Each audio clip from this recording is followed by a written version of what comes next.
So, you know. I thought the budget was completely bonkers. The whole idea of the budget was an emergency budget to deal with the cost of living crisis. Right. Didn't do any of those things. And then suddenly the unexpected bit was the getting rid of the 45p top rate of tax. And that I just couldn't understand, that no one had been calling for it. We hadn't thought it was coming.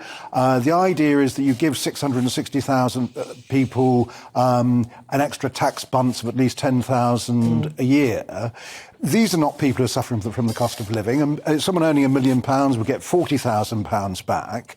And the idea that people will suddenly come flooding in just because of this seems to me completely pie in the sky. Well, it sounds like they are. I mean, that's what. Well, sounds like where are the vacancies? I mean, presumably there are bankers sitting in their banks at the moment who are doing the job. But the way you talk is as if there's lots of people earning millions, and there aren't lots and lots of people earning millions. There's only probably a handful of people earning millions. Well, over 150,000 is only 660,000 people. So, no, we're not talking about a huge number of people. But if you're there to try and actually deal with the cost of living, why is the money not going to the people who are most affected by the cost of living crisis? So where would you say the money that is going to help people in terms of, obviously, there's the national insurance thing that they've reversed. So that is... Which benefits the rich. Well, and those... It benefits pretty much everybody. Well, no, I mean... but everybody who works will get benefits out of that. The top earners will get £1,800 back on that change, and at the bottom end of the earnings scale, they'll get £7 back. That is hardly going to deal with their energy bills that have already gone up. OK, but then there's also support for the energy bills, so they've also put in support, so that does help everybody. You said that there's nothing there. No, I think there is something there. The price freeze was absolutely right. So that's something that's there, so it's incorrect to say there's nothing. He did that, but in fact that was done before we got to the budget. We're talking about... but lots of things were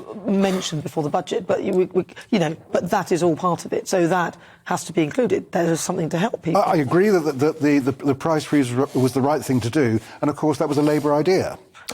Nana, it's like, I love you, Nigel, but it's like trying to get blood out of a stone to get a socialist to accept that there's a decent Conservative policy. Now, what have they done for the working class and the people who are skint and struggling to pay? Nana's right. They have basically subsidised everybody's energy bills, the wealthy and also the people who are skint. They are reducing the basic level of income tax. That will help people. You don't have to pay a penny of income tax until you earn over £12,500. Which they've frozen. Which they've frozen. Rishi Sunak froze that. Taxes are actually going up there on that basis. But, Nigel, what more do you want them to do, bearing in mind that we only have a certain pot of money? I like Mark Francois, but I'm going to slightly disagree with him, because we are focusing this 45% on bankers. How many of the 45% bracket are actual bankers? You've got TV personalities earning over £150,000. You've got radio personalities. You've got CEOs of companies who are earning significant amounts of money. Now, how is that going to help the national recovery? So I disagree with him about that. Yeah. Maybe you should give a banker from New York a golden handshake to say welcome to the... But don't let Gary Lineker pay 5% less tax. Well, I think the problem... I mean, the 45% tax thing, I think, is a slight red herring anyway. And then why do it? It costs £2 billion. I think for people... It's unnecessary. No, what I'm saying in that respect is that people are just clinging on to it as though they can't see the wood from the trees, because you clung on to that but forgot that all the handouts in terms of energy and the support that the government giving, and, of course, the income tax... But why do this one? OK, good question. But then why are the Labour Party not focusing on this sort of thing and focusing on... Zero carbon. The Labour Party... I mean, the Labour Party conference, the big thing is there's a little logo that's called a greener Labour or whatever it says. And it's like, why is that? Why is that your main... The Labour Party doesn't believe in trickle-down economics, which is obviously what Liz Truss does believe in. That was discredited when Ronald Reagan tried it. Subsequently, Margaret Thatcher tried it. It doesn't actually work. The idea that the wealth then trickles down to everybody in the form of jobs hasn't happened, because the wealth creators keep the wealth themselves.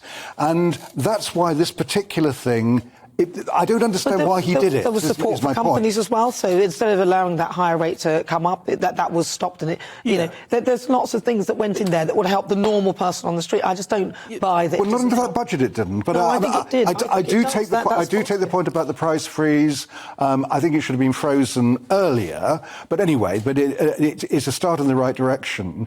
If you want to actually help people deal with the cost of living crisis, target the money that you've got at the people who really need it. You could do it on on universal credit or something like that. These are people who will really struggle to survive. There are people who aren't on any form of universal credit who are skint. Yeah. You can't just use universal credit as no, I'm giving an example. Okay, I'm just giving an example. There'll be families listening to us all around the country who can barely pay their mortgage. No, do something about wages then. I mean, so if you've got... I'm a business owner, so do you expect someone like me just to pay someone more money because of the cost of living? No, but what I expect to see is the government actually helping. Certainly, they can do it in the public sector.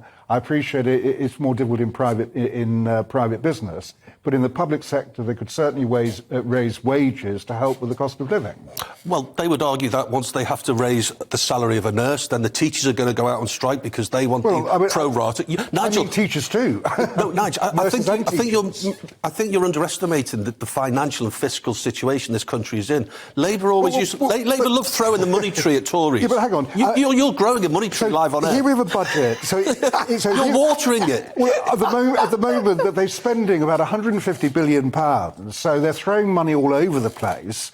I'm arguing they're throwing it at the wrong places. And the kind of reaction we had to this budget, the market started have no confidence in it. The pound dived to its worst level. No, but they always... No. I think for 37 years. And the result is homeowners will end up paying for it because the Bank of England will have to put up mortgages to control the inflation that Liz Truss and the Chancellor are causing.